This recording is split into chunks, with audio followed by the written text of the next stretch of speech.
Hello everybody, welcome to Fruitful Trees, and I'm so excited. I'm back at one of my favorite farms, visiting one of my favorite people. I'm at LIzard Avocado Farm, and we're going to be talking to Tom today. We were here previously a year ago, and we come back here several times and just get an update on what he's growing and what he's doing, and that's what we're going to do now. And I'll put a link below to the videos I did the last time I was there and the things we were discussing. He had found out he had Laurel Wilt on his avocado trees, and we did a video discussing that. Well, now today we're going to talk about what he's did to recover from that and how he's turned something bad into something good. So a lot of good education on that. And he's also, every time I come here, he has more of these, and it's called Monstera Deliciosa or something to that name, but these are amazing. We're going to be looking at these today as well, and then he has his own personal connection of mangoes that we're going to be looking at as well. So I'm really excited. Tom, thanks so much for having us come on back out. Oh, you can come here every day, man. I love having you here. A sleepy LIzard Avocado Farm, but nobody's sleeping here. He's working really hard, and it's exciting. The link is below, and we're going to get started with the tour right now. All right, let's go. All right, Tom's going to show us around and give us an update of his yard. Since we were last here, it's been about a year, maybe a little over a year, and it's already looking cleaner, and it's not 1,000 degrees out today, so we're going to have a great time. Yeah. Thanks for coming out, Paul. And yeah, I'm probably not going to be covered in salt like normal. But yeah, you're right. In the last year, because if you remember, we had a fire. My wife got real sick. Things kind of, we lost control of things a little bit. So we spent the last 2 years in a rebuild mode here at the farm, at LIzard Avocado Farm. And last year we got a lot done. I've been kind of trying to listen to my customers, listen to the market a little bit, and that's required me to make some changes in my avocado grove. And so when I started out in 2013, my grove was almost, except for two Simmons trees, my grove was all late season. Monroe, Choquette, Hall, Lula. I had a couple of Catalinas too, which are mid-season. And so as I lose trees, and we've got that Laurel Wilt disease that kills trees. As I lose trees, I've been replacing them with early seasons. So with Donnies and Simmons, mostly Simmons, just because they kind of cover the same time frame. Donnies are a little earlier, but I and my customers like the Simmons a lot more than the Donnie. I don't know what your personal preference is, but from a sales perspective, people go crazy for the Simmons. Well, it's not even close. Yeah, okay. Not even close. In flavor, right? Yes. I mean, the Simmons is just amazing, isn't it? Yeah, and Donnie is not amazing. No, it's rather bland. Yeah. There are some people who prefer a bland avocado. It's just what they grew up eating, so I have to have a few. But yeah, and so I focused on putting a lot of Simmons in the ground. So then I started having early, and then one of the other groves I lease also has Simmons, and Miguel, which is next after Simmons, and some Donnie. Then my gap became mid-season. So now I have, June, July into August covered. Then I had to wait till September for my Choquettes, and then really November for my heavy production Monroes. And so I was missing that middle, okay? July, August, early September. So if you had to plant July, August, early September, what would you be putting in? I'm just curious. For avocado. Come on, we can walk and talk. Well, are you talking about taste or production? Because it's commercial, right? For me, yeah, I guess so. But I'm just curious for you for taste. Improved do you have a preference? Okay. Improved pollock. Catalina is kind of getting the mid-season. Yes. So Catalina. I would also, well, for early season, I would do Dupuy. That's excellent. Right. Dupuy. And I know early and late, mid-season, I'd say improved pollock, and also Maria Black. You've been talking about that one a lot. That's one I got to try. Okay, and so it's really good for smaller yards because it's a dwarf tree. Yeah, and you asked a great clarifying question, whether it's for collection, for private consumption, or for business, because like the Dupuy, for example, is known for taking a year off. So that's not necessarily a good one to do in a grove, but in a backyard, you're fine, So come on over here. So I chose Russell and Brogdon. Okay. And they're both very good producers. They're both very high demand. They sell out super quick. And I think they're delicious. How do you feel about the Russell, Paul?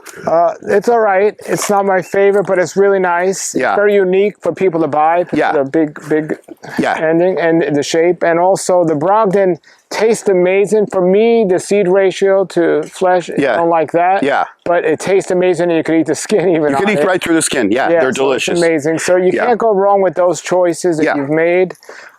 So yeah, and I hear Day is amazing mid-season. I got to try that one. But some people struggle with the tree. Okay. I actually haven't even tasted it, but I hear that's a good tasting one. Well, I had a grove. It's since been sold, plowed. I leased a grove. It's now a guava grove. The owner plowed down the avocados and planted guava. But anyway, I used to lease the Russells. Super great producer, good grower, but like the demand for those things is off the chart. People love the Russell avocado. So I planted a bunch of those, a bunch of Brogdon, and then I put this Hialeah red in just for kicks. I put a few in just for... Like you said, for mid-season, you also have the Catalina. The Miguel, that's a good mid-season. The Miguel I have in my other grove, and I've got Black Prince here too, which are becoming popular again. The Black Prince, have you tried a Black Prince? I think you might have gave me one possibly. I don't remember if you know, what you thought of it or if we talked about it. The Black Prince is high in oil content. And for people who like kind of grew up in the Caribbean, grew up in South Florida, they tend to shy away from the higher oil content varieties, which is why like our big green ones are more popular here, say, than the Hass. But the Black Prince is more on the order of a Hass. Well, that's now gaining in popularity too. So people were shying away from Black Prince. Now it's popular again. And I'm lucky to have a few. And they are an amazing producer. I mean, we'll have to do a review when they're ripe. Absolutely. Yes, yeah. Right. So this guy here, Hialeah red, it's its second season. I think I got a fruit or two on it. Just for the novelty of having a red avocado. And it is red. You've seen them, right? I mean, they're red. Yep. They're not reddish. They're red. And then you've seen this already, Paul, but I put in Sapodilla. Everything's looking great here. I've been many times. It's looking great. I could tell you've been working hard. I've really, you know what? You know, when your wife is, you don't know whether she's gonna make it. You know what I mean? You don't really think about doing stuff. You know, when you're a tree farmer, the stuff you do today is for 5, 6, what'd you just say about the coconut cream, right? Sure. The things you do today is for 5, 6, 7 years down the road. And, you know, she was so sick, I didn't know what the heck was going to happen. And you're taking care of her, and there's really no impetus to come out and do work. Whatever, I'm getting sad now. No, well, that's important, and this is why I do this. I don't just want to talk about trees. I love to hear the backstory and what's inspiring people to grow, and life happens. It does. So we can't always be on top of our stuff. So I always welcome people sharing their personal stuff. Yeah. So thank you. I'm glad she's better, and I'm glad the farm's looking amazing. Thank you. And you're smiling, so everything's good. Yeah, and the upside of that story is now she's back on her feet. You know, she's gained all her weight back and everything, and she's back to work fully. And we come out every night, and we walk the farm, and we pick what's ripe. And one of the things we get a lot of are these Maycock Sapodilla, which I love. And hopefully there's one here. I know you grow them too, right? You're scratching it. You know how I find out if it's ripe or not? Just wiggle it, and if it falls off? That's exactly how. Yeah. Well, look, that guy popped right off. Plus, look, he ain't squirting like crazy. You know, when you just get a drip or two, he's good. Yeah. And so the upside is now we come out just about every night. And we picked a batch of mulberries the other night, went in the house and made mulberry jam. It's got sugar in it, or I'd offer some to you. But delicious, you know? And so I'm walking you back now. I want to show you a new section. I remember that it was empty section, and you were thinking about what to do there. Yeah, and I'll show you what I did. And everybody, I'm going to post a link to the first video we did when I came here and did the same tour, so you can see all the changes he's made here. Got rid of some dead avocado trees and planted some new mangoes in between and different avocados. Yeah. And we're going to go back to this empty area and see what he put in there. And look, here's a orphan Namdak Mai, just kind of in the middle of the grove. Here we had some damage. I had that big power pole right there fell over last week, 2 weeks ago. Wow. And so the hot wire was draped across my trees. So there's about a dozen trees that ain't gonna give me fruit this year. Wow. Now let me mention this to everyone. So you just said you have a dwarf Mai amongst your avocado trees. Yeah. I'm all fine with people mixing fruit trees and everything else. Some people say if you're watering them and you're really diligent about the spraying and watering, there's a different schedule for the avocados and mangoes, so some people might suggest not mixing them like this, to have all the mangoes in one area and all the avocados in this area. For me, I like what you're doing, but that's what some people say because it's more difficult to follow the correct watering schedule. And fertilizing. And fertilizing when they're like this. Yes, that's absolutely accurate. And the reason I put this in is because that disease I was talking about, Laurel Wilt, when it infects a tree, it goes down into the roots. Then it travels through the root system right down the row, because these rows were planted in trenches and there's root grafts under the ground. My thinking 10 years ago, 7, 8 years ago was maybe I'll put a fire break every so often. And, you know, that avocado ain't gonna root graft with a mango and it'll stop the spread. Since then, we've learned that like the beetles here, it's infecting the trees. And you're right. And what I've learned is that if you are going to intersperse with avocado, a better way to go is Sapodilla, which is why I put Sapodilla. And I'm told longan, although I haven't tried it. But I got to show you my longans before you go home We today. learn as we go, and we apply these things. Yeah. And that's why we make these channels, is we could tell people what we've learned from our mistakes and what's working for us. Yeah, and you, Paul, you've tapped into some serious expertise. The people you know and the people you interview, I mean, are like, they might as well be PhD. Probably some of them are, you know. You are the PhD of avocados. Well, hey, look, I might be doing a video on something the next day after I learn it off of one of your videos, for all we know. Ways. We're part of the Fruitful Five, man. That's right, that's right. And you still have a whole row near the fence if you wanted to. I know that's for cars and trucks, but that is more property. Yeah, and what I've been doing is little by little, I've been running bananas down that line. Love it, love it. You got to get into the different variety of bananas too. I have about a dozen right now. Oh, wonderful. Yeah, I have about, you see there, I'm kind of coming this way with the bananas.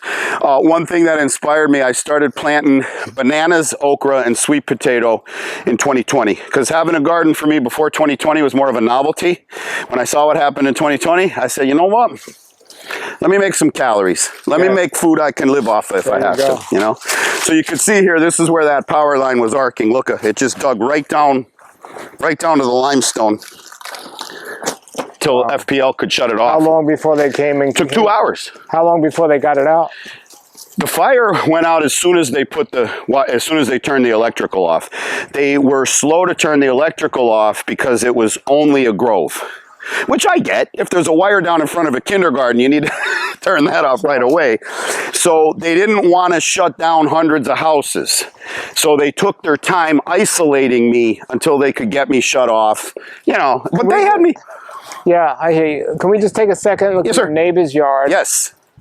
Do you know your neighbors? Yeah, they're both great guys. They're both older Italian. And when I say Italian, I'm talking from Italy. Interesting guys, yeah. So what are they growing? It looks like avocados there, at least. Yeah. So this guy here, he's S&L beans. He's the biggest bean farmer, I think, in America. Certainly the biggest bean farmer in Florida.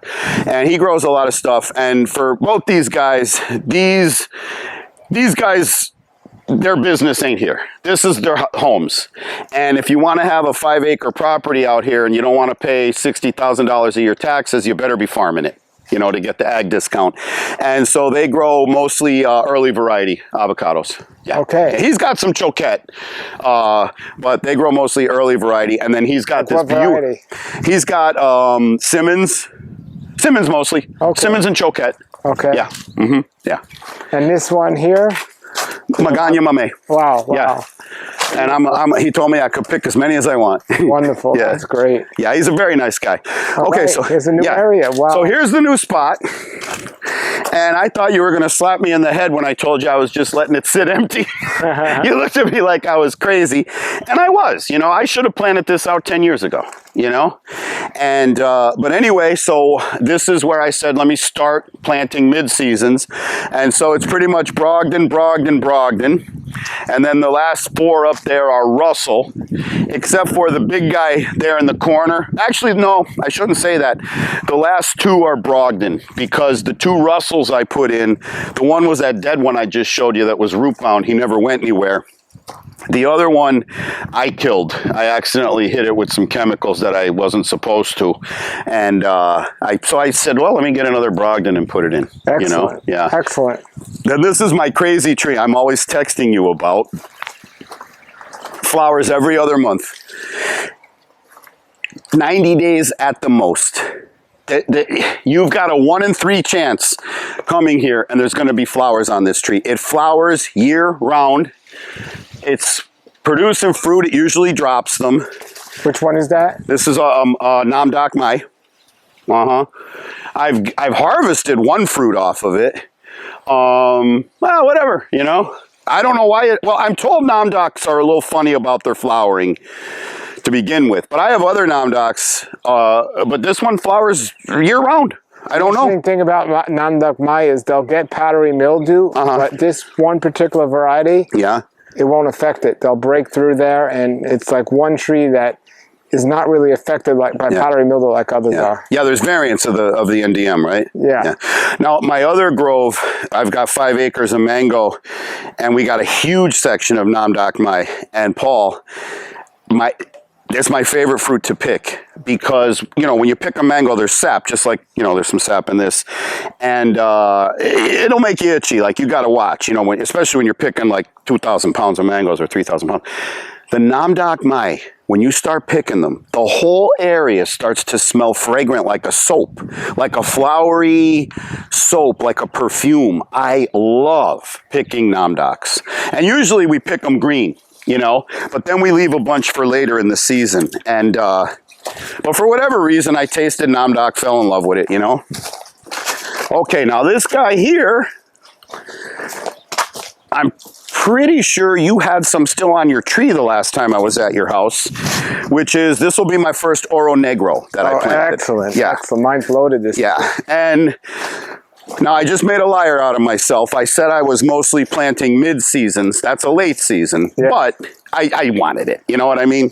Yes, that's an excellent one. Yeah.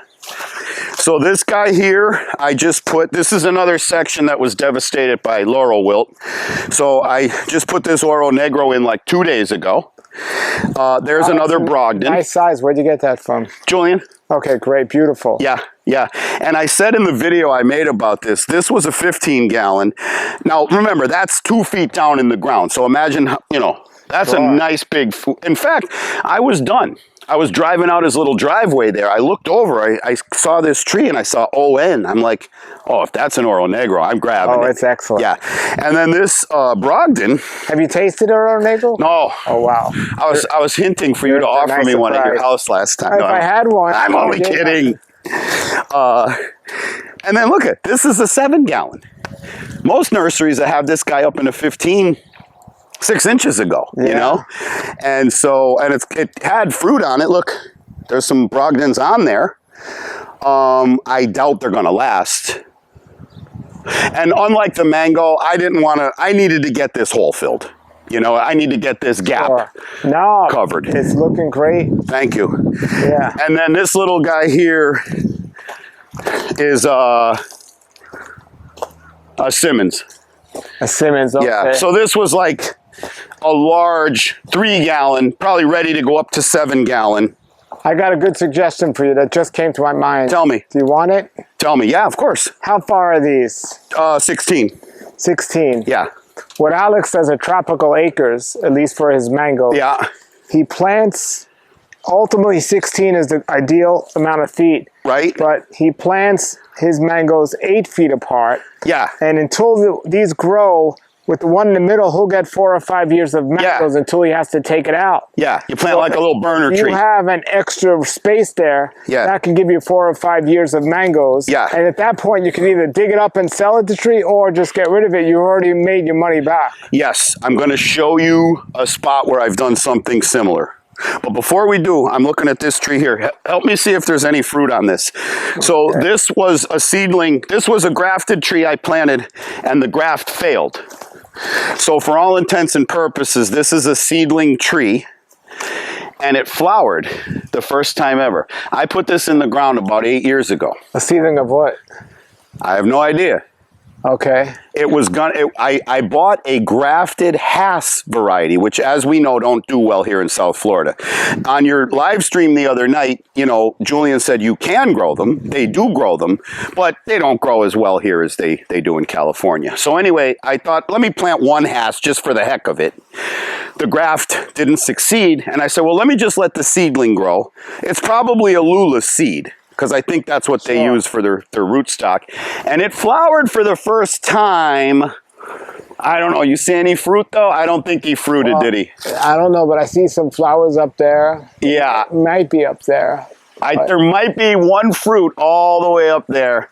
But what I see is a lot of empty straws. See them? Yep. We'll see what's going to happen, because I'm glad you kept one in for a fun experiment. Yeah, and plus, for me, I need, as you do, we need to make content too, you know? So if I was strictly a farmer, you rip this guy out, you stick a tree that's going to make you money in there. But for me, I can make videos and talk about it. And who knows? You come up with a good taste and variety, slap a name on it, and, you know?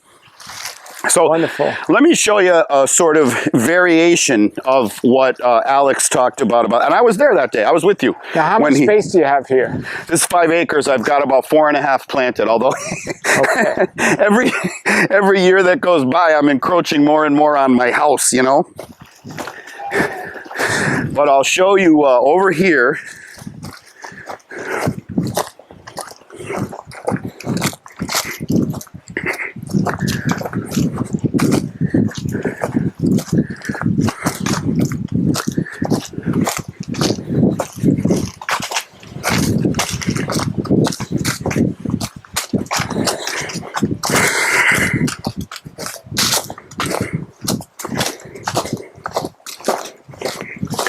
So here, Paul, I think there's really two things that are noteworthy for people who grow avocados here in South Florida. One is, this is another section that was hit with Laurel Wilt. So one of these trees was infected by the beetle, then it spread through the roots, and it got 1, 2, 3, 4, 5 of my trees, okay? This one here, one of the techniques we use is to stump it. You can bring it down to thigh height, chest height, head height, and then let it go back. And if you kind of cut it lower than where the disease got to, it might come back. I shouldn't say, I don't know why, but it works sometimes. And so I gave it a try, and look, this guy's coming back. Now, in a few months, these might wilt and die, in which case I'll plant a different tree here. If they survive, I'm good. Okay, so now look at here. People don't understand how difficult it is to take a tree out of the ground like this. It's a lot of work. Oh, the ground shakes. The ground shakes from the shovel. And that root ball down, I mean, people don't realize half of a tree's biomass is under the ground, right? It's a huge root ball down underneath there. It's a job to get them out of the ground. That's cool that it's regrowing back. So show me what else. I'm thrilled. So another technique we use, Paul, is instead of stumping it, we take a shredder, we grind it all the way down. So look at here. This is a dead stump, you see? Now look at the size. I mean, that was a 35, 40-year-old tree. It got Laurel Wilt. I ground it all the way down. I waited. It didn't put up any growth at all. So I planted this Donnie. This is a Donnie variety, which, by the way, the Donnies aren't doing good this year. We're not going to have a lot of Donnie early season. Avocados are going to be expensive early in the season. So I planted a Donnie. And now, look, he's, what, 12 feet high? 10, 12 feet high. So if I waited a few years to see if this guy survived, I would have lost that time. Okay. Sure. He didn't survive. Now, this guy here, I did the same thing, Paul. I ground him down. This one came back. And not only did he come back, he's fruiting this season. Wow, what is that? This is, I think it's Monroe. Okay. It depends, did we grind below the graft or not? Got you. Okay? So he came back. Now, sometimes they sprout up and then they die again. This one obviously survived and is fruiting. And I'm almost certain it's Monroe because of the wrinkly leaves and the look of the fruit and everything. So I'll wait till November and taste it and make sure the fruit's Monroe. Or make sure the fruit's good. If it's nasty, this guy, I kill him. And I already hedged my bet. I have a Simmons seedling that I planted. Nice. Right? And so if he's good, then maybe I leave them both, or maybe I yank this guy. You know what I mean? So similar to what Alex does, but he's doing it more proactively. I'm doing it more reacting to Laurel Wilt, right? Sure. Yeah. And then I think this one has some fruit on it too, this Simmons. I don't know, whatever, not important. So similarly, I put some trees in with the intent to take them out. Here's another flavor of that. Same thing. He's coming back. He's fruiting. See the avocados?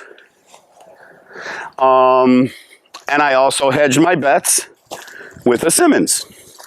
So similarly, if he comes back healthy, I might leave them both, or I might take one. And now let me ask you, if this one had Laurel Wilt and it doesn't come back healthy, that means the Laurel Wilt might still be there. Can it affect that one? I don't know, but I know a root graft takes 15 to 20 years. You know what I mean? Sure. So even if he's in there amongst the dirt, it'll be a long time before it was affected. Probably more likely to be zapped by a beetle and get Laurel Wilt that way, you know? Have you heard of the Mame avocado that Julie? Only on your stream the other night, and I made a note to ask you about it. Yeah. Pretty. It's same season as Donnie, but much better tasting. The thing my question for you about, well, let's go back to the Mame in a minute, because look, okay, so exactly what I was talking about there. Here you see the start of that. So here's an example of a tree that got sick. Put it flush with the ground. It's sprouting. I don't know if this is going to live or not. Okay, so in the meantime, I put this tree in. If he goes like the other ones, lives, gives me fruits good, then I'll decide which one to take out, and then have you take a whiff. Licorice? Yeah, licorice, black licorice. Anise, yeah. Take a bite, yeah. Yeah, that's that tree. That's the anise tree. Yeah. And what I want to know is do we only call that anise over here in Florida? Is that the same as a Mexicola, or is it a different? No, it's not. It's a different variety? It smells great. It doesn't produce well. Anise doesn't produce well? Yeah. No, but you know, like I say, I got that Hialeah red. I got this guy. Every now and then, for when you're walking around the farm, you know, take a little taste of something. Okay. So anyway, that's an example of where I'm sort of high density planting with a purpose, with the intent that later I'll rip one or the other out. Okay, my question about that Mame. Mame? Yes. Okay. Adani, so we're in April. Adani flowers in January, February, right? Adani flowers in January, February. Yes. Fruits, and we're picking in May. The Mame, does that flower and then fruit, or is that fruit left? Oh, in other words, is the Mame? It's not left over. There's a tree. Okay. There's a tree at Shrek. Have Julian take you over there so you can see the tree.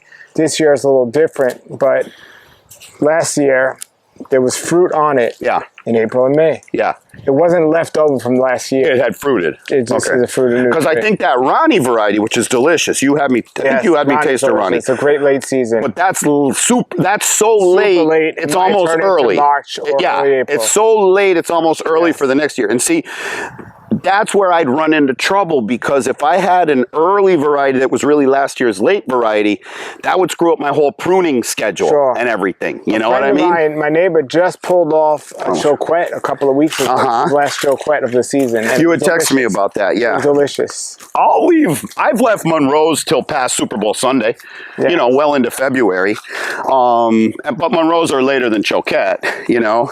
Well, I mean, he has Monroe and choquette. I'm saying when you could start them. Yes. Oh, it was your neighbor, right? I saw the video. Yeah, the guy you introduced me to. Yeah. Yeah. You can't hide nothing from me, Paul. I watch your vids. This is great, man. This is not only do you do the avocados, we have to mention that you now have a Mame grove that you sell Mames. I have Mame, and that's been doing amazing. And what I found with the Mame is the initial demand was insane. And it was mostly people who know Mame, but they live in a place that doesn't sell Mame. And then with my vids and YouTube shorts, my son convinced me to get on TikTok. I had a lot of people try it for the first time. instant second order. They loved it. And that's the experience I had with Mame too. I fell in love with it when I first tasted it.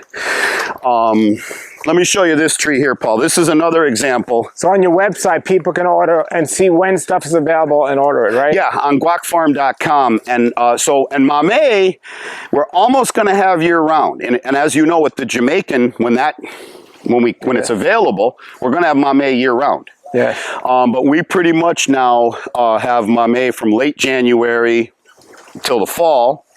And then that new Jamaican variety is going to take over after that. That'll be a while. Yeah. Yeah, it's a good 5-6 years away. At least, yeah. So here's another Laurel Wilt tree. Look at this one, I stumped at eye level. And he's been back 5-6 seasons now producing for me. Wow. Yeah. What kind of tree is that? Monroe. Yeah. Wow. And then let me think. Oh, over here, look. So this is that Valiant variety. That would be like our house variety, or of the 3 seedlings I have, the one that produces regularly and tastes really good, gives a nice clean fruit. That's this guy here, and he's loaded. Look at him, loaded. And this is a crap year for mangoes. How are yours doing? Excellent. My whole area is doing really well. Okay, like you're part of Palm Beach County. Yes, yeah. People are hurting down here. I don't know if you've been talking to people. All over. Yeah, it's been rough. Come on this way, where I'm lucky,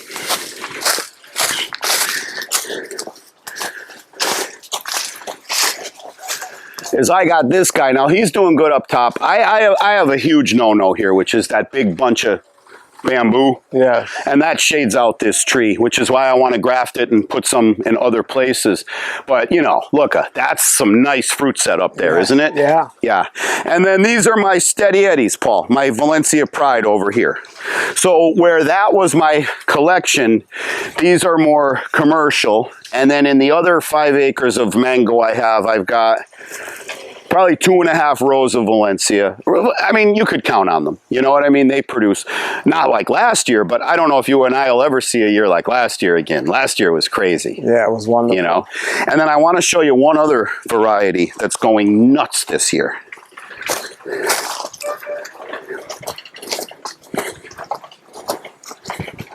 What a crazy sound that bamboo makes. I love it. From last time.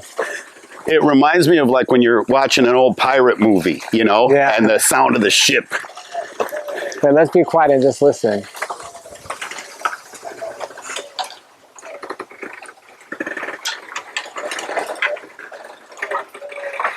We want me gold. I can't get rid of it. I should, but I can't. Yeah. Here's my Caimito. I gave him a huge haircut last year. I didn't expect to get any fruit off of him this year. But it just grew out of control, you know? Nice. And so, what am I looking at here? Magana, Key West. So Magana Mame, Key West Mame. So on guacfarm.com, because this is how I make my living, you know, selling the fruit here. A number of years ago, I had mentioned in 2020, we had a house fire, and then unrelated to the fire, but then my wife got really sick for a couple of years. And so, you know, I had to scale my business down. And one of the things I used to sell was cuttings, avocado cuttings and mango cuttings. And then that started to grow, and then I just had to like scale things back. And so I let all my inspections, all my certifications, all that stuff expired. And so I have since renewed all that, got with the state of California, figured out what I need to do to be able to ship out there, because they're the most difficult state to ship this stuff to, you know. And we're good to go again for cuttings. And so my big announcement for 2024 is that on guacfarm.com, guacfarm.com, we're going to be selling avocado and mango cuttings. Of course, you can only do that when they're in season. And right now we still have some flowering. We're pretty much done with flowering and early fruit set, but we don't have the budwood just yet. But speaking of fruit set, I just wanted to show you this Naomi mango. Hearing what you were just saying about the avocado cuttings. Yes. I heard it doesn't matter as much with an avocado as with a mango of when you get the cutting. Is that true, or is there an ideal time to get the cutting? Okay, there is an ideal time, because the best time is after you harvest the fruit and before you trim the tree, only because those new branches haven't pushed flowers and grew fruit. If you came with me a week ago And you almost can't find a branch that doesn't have a panicle with some fruit coming out of it on the avocado. You know what I mean? So I don't know if you could, I know with avocado you could cut like this much and get like a few cuttings and get them little side shoots. I don't know if that works or not, to be honest with you. And I don't want to sell them to people if I don't know. You don't have to, so after you harvest the fruit, that's the best time to get the cutting? Yeah. Okay. Because by then, like whatever new growth comes between then and now won't have flowered. It'll be looking to flower next year. Once it's flowered, then it's not a good time exactly, to get it. Because that's what you want to graft is that flowering, you know? And so whatever is new growing now, all this bronze colored stuff, it's too late for that to flower and fruit. So by the time I'm done picking all my fruit, that'll be new growth. It'll be starting to turn to wood, you know, still be a little green, heading toward wood. And that's when to harvest it. Now mango, it's a lot easier to tell because it's got that little horn on the end of it. But we were just talking about like producers. This variety here is called Naomi. It wouldn't get you too excited because it's classic run-of-the-mill, you know, Florida mango flavor. I just happen to love that, as you know. But look at all the fruit on this tree. I mean, this thing is just a crazy producer, and they grow huge, you know. They grow really, really big. I mean, Paul, not only is it loaded, this was my last tree to flower. Did you plant this tree? I did. Yeah. Why'd you pick the Naomi? At Laurel Farms, Julian's employee, Kenneth, we were just talking about different varieties, and I told him, especially then, because I hadn't been to your Father's Day testing yet, but like I do tend to lean toward like the standard Florida mango flavor. You know what I mean? So Valencia Pride, Glen. I know I like Hayden. I know I like Hayden. I'll even eat a Tommy if I want to pick the fiber out of my teeth. I just like it. It reminds me of when I first moved to Florida. It reminds me of the early days of dating my wife. I like it, you know. And so the Naomi is the offspring of the Hayden and the Palmer, and so supposedly it's a Hayden seedling. No, I think it's a Palmer seed. I can't remember, but they think it's offspring of both Palmer and Hayden, which are two classic Florida flavors, and it is just a sick producer. I mean, it just produces, and they're huge. Now, like the Valencia Pride, it has a tendency to split if you don't get to them, but from a producing standpoint, it's off the charts. And then, like, as far as for finding budwood on a mango, come on over here, look. Wait, let's see if we can find any here. Okay, no, that was a panicle, so forget about that.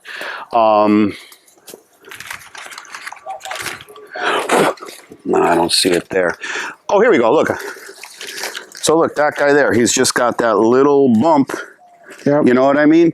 And so I find with mango, I can start harvesting those a little early. We'd hardly be able to find anything on my avocado. But like I said, you might be able to go down the branch. I don't know. I'm not the guy to ask about that. The avocado doesn't need to be swollen the way that is. No, it does not. Yeah, okay. It just needs to not have been spent. Yes. Right? You know? Exactly. So, and what was this tree? This is Valencia Pride. Valencia Pride. Yeah, if you want to start a mango farm, I think Valencia Pride is the way to go. The trees grow super fast.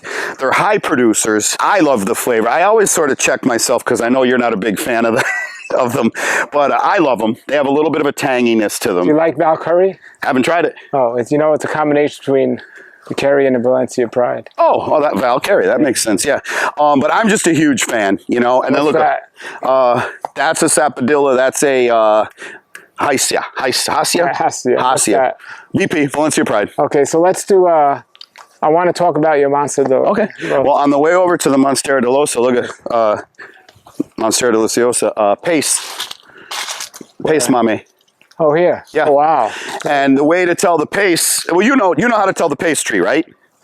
How? Grows straight up. Okay. So where a lot of mames, you go by someone's yard who has a mame, it tends to be a wide tree.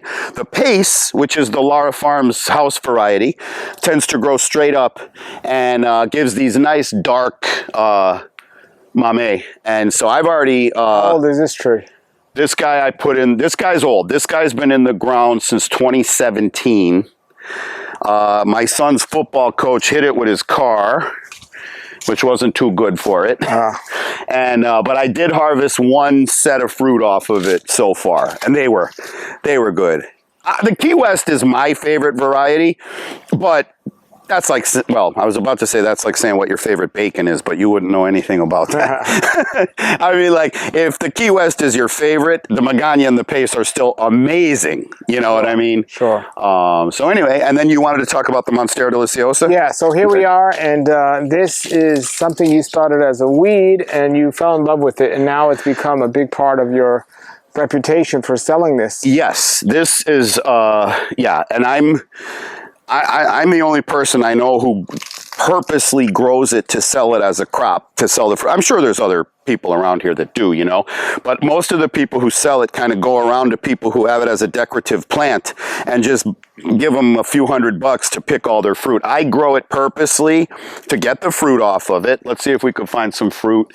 And then, Paul, huge no-no. If you're growing avocado trees or any type of tree, the last thing you want to do is let a vine go up and take over your tree.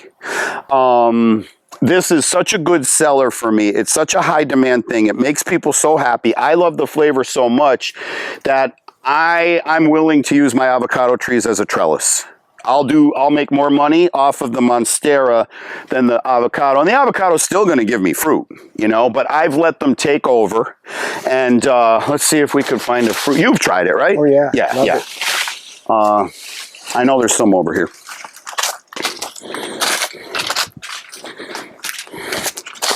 Every time I come here, there's more and more. Well, I'm doing that on purpose, you know.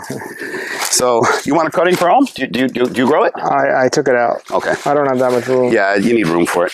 And this is what the fruit looks like, Paul. They look like ears of corn. You know? And this is one of those plants that take more than a year. The fruit takes about 18 months. So when you're harvesting, you've already got next year's on the tree. And these will size up real fast. By August, these will be 3 times the size. And you know this, Paul, but maybe some of your viewers don't, some of the people watching this video don't. What's interesting about this fruit is it'll burn your mouth if you eat it too early. It's not going to send you to the hospital, but it burns. And it's not like a jalapeno or hot pepper burn. It's like you bit into fiberglass insulation. It's yucky. But when you let that stuff ripen and you walk into your kitchen, the smell, it fills your whole house up with this fruit smell. It just makes you just want to sit down and smell it, you know? And then you clear away the kernels and you eat what's ripe, and it is just so good. It tastes like bananas mixed with banana. Bananas mixed with pineapple. Pineapple, And a little, to me, a little touch of soursop, a little touch of guanabana, a little tropical. Soursop and pineapple. Yeah, I could even stretch and get a little sugar apple in there, but I mean, yeah, but the main... It's amazing. Yeah, it is so good, and people love it. I sell out in 2 days. I sell out in 2 days. And it's all on your website, guacfarm.com. Guacfarm.com. Yeah. Amazing. Yeah. Well, thank you, man, for showing us around and showing us that. Of course. All right, everybody, there it was. Thank you, Tom, for having us come on out. I'm just getting hungry when I'm here because there's so much amazing fruit trees, and I know during season it just takes off. And whether it's avocados, mangoes, Monstera Deliciosa, or some Mames or Camito, he has it. He has it, and I'm glad to know that he's a friend. He also has this Sapodilla, and you can contact him below at his website, and also he has an amazing YouTube channel. I'll put the link below to that with some amazing videos as well. So everybody, thank you for watching. Thank you, Tom, for everything you do. Have a great day, everybody, and keep growing.